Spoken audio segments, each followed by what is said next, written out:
What's up everyone and welcome back to the World History channel. Before we begin, please hit the subscribe button today. Let's get started.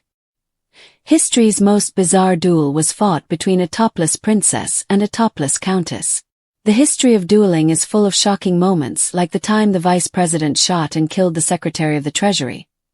That was, of course, the duel between Alexander Hamilton and Aaron Burr.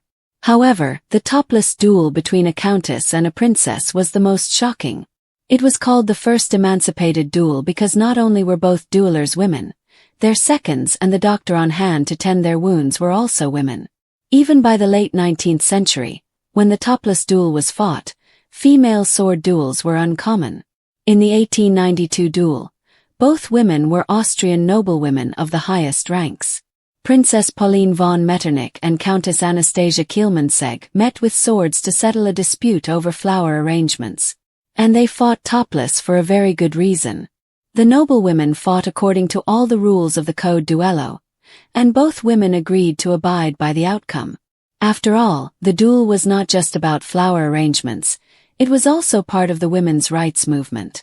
The duel proved that women could do anything men could do, and they could even do it topless. The princess and the countess fought to maintain proper etiquette. A pretty princess tasked with putting on a musical and theatrical show. A countess who served as the exhibition's president of the ladies' committee. It sounds like something out of a whirlwind Victorian novel, where witty jokes and perfect manners will save the day. But the story of the dueling princess and countess is even wilder than fiction. The fighters were both noblewomen, renowned for their class and taste. Because they believed in proper manners so strongly, Princess Pauline von Metternich and Countess Anastasia Kielmansegg were willing to die for it. And in the summer of 1892, the women drew swords and fought history's first all-female duel. And they did it topless. The duel was all women, with no men involved. The duel between Princess Pauline and Countess Anastasia is known as the emancipated duel. That's because the duel was not only fought between two women, but the women also had female seconds and a completely female medical staff to tend to their wounds. To stick with the noble theme, the seconds were Princess Schwarzenberg and Countess Kinsky, and the presiding doctor was Baroness Lubinska, who had a degree in medicine. Since the beginning, dueling had been associated with honor, specifically masculine honor. Sometimes men fought duels over women's honor, if a sister or wife was dishonored, but even that was closely linked with male authority. It was shocking for a duel to feature only women. In fact, news of the duel quickly spread across Europe, with the Pall Mall Gazette running a story with the headline, "Report of a duel between two ladies." The duel was a refined affair, not a common street brawl. The topless duel was a refined affair. Princess Pauline von Metternich had a reputation across Europe for her fashionable taste and elite friends. She was best friends with Empress Eugenie, France's last reigning empress. And Princess Pauline was also famous for her fashion sense. She grew tired of the enormous crinoline dresses popular in the 1860s and helped change the trend by wearing a fitted dress with a train. Pauline also helped make the German composer Richard Wagner famous, got haute couture off the ground, and was known to smoke cigars. Everything Princess Pauline did was chic, and so was her duel. This wasn't a common street brawl fought between two women trying to rip out each other's hair. The duel was a refined affair, fought without anger or intense passion. And both women agreed to abide by the outcome. The story even made it all the way around the world, where the Los Angeles Times reported, "It was a real fight, and both were wounded. No hair pulling or plain scratching, but a duel with rapiers." The duel was fought over flower arrangements. Duels were regarded as serious events, though not always for serious reasons. In 1892, both Princess Pauline and Countess Anastasia held positions on the board of the Vienna Musical and Theatrical Exhibition. And they apparently disagreed on the exhibition. The duel was reportedly over flower arrangements. But the story is more all about Eve than catfight. By the 1890s, Princess Pauline was in her 50s, and Countess Anastasia was the new up-and-coming woman on the Vienna social scene. A British women's magazine claims that Countess Anastasia was young enough to be the daughter of her rival, Princess Pauline, and that she was an ambitious young woman. And while Princess Pauline was in mourning over the death of her husband, Countess Anastasia has come more to the front than ever and has been most indefatigable. Or in modern language, Anastasia was stealing Pauline's position. No wonder the women came to blows. The noble women chose to fight with rapiers, Europe's oldest dueling sword. The weapon of choice for the topless duel was a rapier. Rapiers were not battle weapons. In fact, the blade sides were almost edgeless, because rapiers were intended for quick stabs. As weapons expert John Clement says, rapiers are generally thin, light, fast, and well-balanced thrusting swords intended for unarmored single combat. The style of blade became popular in the 1500s, when Europe's courtiers carried rapiers in case they needed to duel or deal with a back-alley challenge. And in fact, the style went hand in hand with the rise of dueling. The noble women apparently thought they were perfect for a duel to first blood, where the point was to draw blood rather than cause significant harm. The duel was fought topless. For a good reason. The duel between Princess Pauline and Countess Anastasia was fought topless. While it might seem like a strange choice for the women fighting the first emancipated duel to take off their tops, the women did it for a good reason.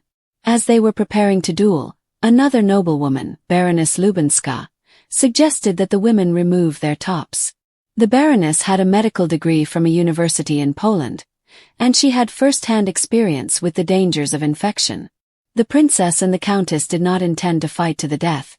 They chose to fight to first blood instead. So the Baroness suggested removing their tops for safety.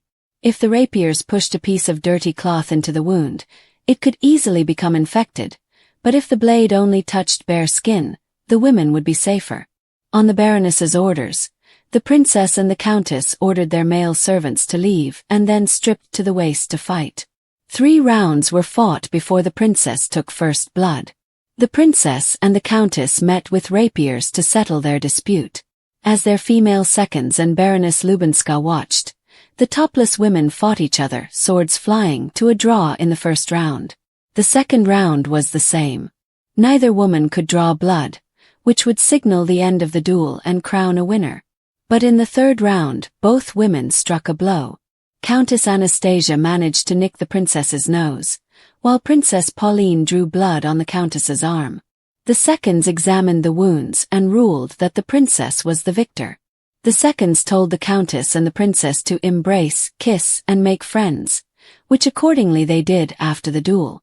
Women had a long history of dueling. Princess Pauline's duel wasn't the first fought between women. In fact, women had been fighting in duels for centuries by the time the princess and the countess came to blows. In 1467, Hans Talhofer wrote a dueling manual explaining how women could fight in duels. But rather than women fighting other women, Talhofer imagined that the women would fight men. To level the playing field, Talhofer advised that the man should stand in a hole up to his waist. If the woman was able to drag the man out of the hole, she was considered victorious. Dueling evolved a great deal between the 1400s and the 1890s. The emancipated duel proved that women could be just as refined and powerful as men, without changing any of the dueling rules. The idea of women fighting for themselves was new in the 19th century. Despite the fact that dueling had been around for centuries by the 1890s, it was still uncommon for women to engage in duels with men. In some earlier cases, women had asked men to fight duels on their behalf. For example, Séverine, a female journalist, asked a male colleague to fight for her to defend an article she had written. However, a movement in the late 19th century pushed new women to fight for themselves. Giselle d'Estoc said that if a woman employed a male champion rather than taking up the sword herself, she was committing a deed of inferiority. The duel between the princess and countess was understood in those terms. The noblewomen did not need men to fight their battles, nor did they need male seconds. The emancipated duel struck a blow for women's rights. The late 1800s were a heavy time for women's rights in Europe, and the emancipated duel was understood through that lens. Across Europe, the women's suffrage movement demanded the right to vote, but this push for rights was seen as threatening to the old order. As Europe's most famous feminist, Mary Wollstonecraft, argued in A Vindication of the Rights of Women, I do not wish women to have power over men, but over themselves. Many leaders of the women's right movement were well-off women, either from the aristocracy or the upper middle class. The duel's emancipated nature, using only women as seconds and for medical purposes, carried a strong message about women's capabilities. And yet the same message signaled a terrifying new reality to men of the old order who feared women taking control. The Baroness, a female doctor, was a rare sight. Female doctors were still very uncommon in the 1890s. Women couldn't even go to medical school in many places. Some women worked very hard to gain an education. A British Army surgeon named James Barry practiced medicine for over 40 years before it was revealed that Barry was actually Margaret and Bulkley masquerading as a man. In fact, it wasn't until after World War I, when the shortage of doctors was particularly dangerous, that the majority of medical schools began admitting women. And Baroness Lubinska, the woman who oversaw the duel and tended to the fighters' wounds, wasn't just ahead of her time because she graduated from medical school. She was also an early supporter of germ theory, which argued that germs could cause deadly infections. The women traveled all the way to Liechtenstein for their duel. Dueling wasn't always legal. In fact, by the end of the 19th century, a number of countries had passed strict anti-dueling laws. Even at the beginning of the century, when Aaron Burr shot and killed Alexander Hamilton in a duel, Burr was charged with murder by New York and New Jersey. So the noble women knew they had to be careful about choosing the right location for their duel. As a result, they traveled from Austria to Vaduz, Liechtenstein, to hold their duel. Liechtenstein was an independent principality that had recently offered sanctuary to the Pope if he ever had to flee the Vatican. Perhaps the princess and the countess knew that the small territory would overlook an illegal duel by two Austrian noblewomen. The topless duel was fought at the end of the era of dueling. The topless duel was one of the last major duels in an era that stretched for centuries. The end of the dueling era was partially a response to the bloody wars of the 19th and early 20th centuries. As new battlefield technologies like machine guns and chemical weapons destroyed entire generations of young men, duels suddenly seemed wasteful. The decline of the aristocracy also changed the nature of dueling. As social position became more connected with wealth and less with honor or family name, men were less likely to challenge each other to duels. Or perhaps once women showed that even duels could be emancipated, men no longer wanted to participate. History is filled with strange, forgotten stories, but few are as jaw-droppingly bizarre as the duel allegedly fought between a topless princess and a topless countess in 19th century France, an event so absurd and yet so drenched in aristocratic drama that it reads more like a scandalous period novel than a historical footnote. Taking place in 1892, the so-called topless duel reportedly involved Princess Pauline Metternich, a prominent member of Austrian nobility and the granddaughter-in-law of Prince Clemens von Metternich, and Countess Anastasia von Kielmansegg, a fellow aristocrat of high social standing and sharp tongue. Both women were icons of their era, known not just for their wealth and titles, but for their influence in the glittering world of European high society. However, beneath the polished exteriors and lavish gowns lay intense rivalries, social tensions, and explosive personalities. And it was one of these interpersonal clashes that supposedly led to one of the most unorthodox duels in history.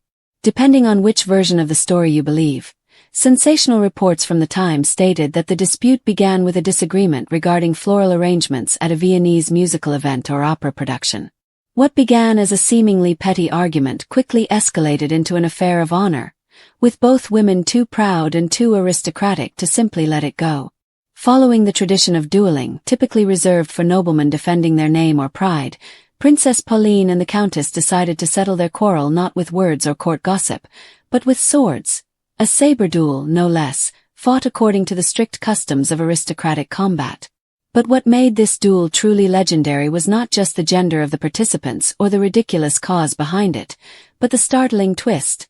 Both women agreed to fight topless. This eyebrow-raising decision wasn't made out of vanity or spectacle, but rather, as the story goes, to prevent infection.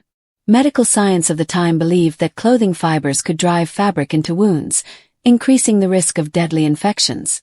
So their attending physician reportedly insisted the duel be fought bare-chested to avoid complications. Whether out of strict adherence to medical caution or perhaps a shared flair for theatrical drama, the two noblewomen removed their blouses, stepped onto the dueling field, and drew swords, a surreal and unforgettable sight for the small, exclusive audience in attendance. The event was said to be witnessed only by a female entourage and a doctor, as it was deemed inappropriate for men to observe such a scandalous affair, especially given the state of undress involved. The duel reportedly took place in the privacy of a garden near Vienna, possibly under the discreet cover of trees and estate walls.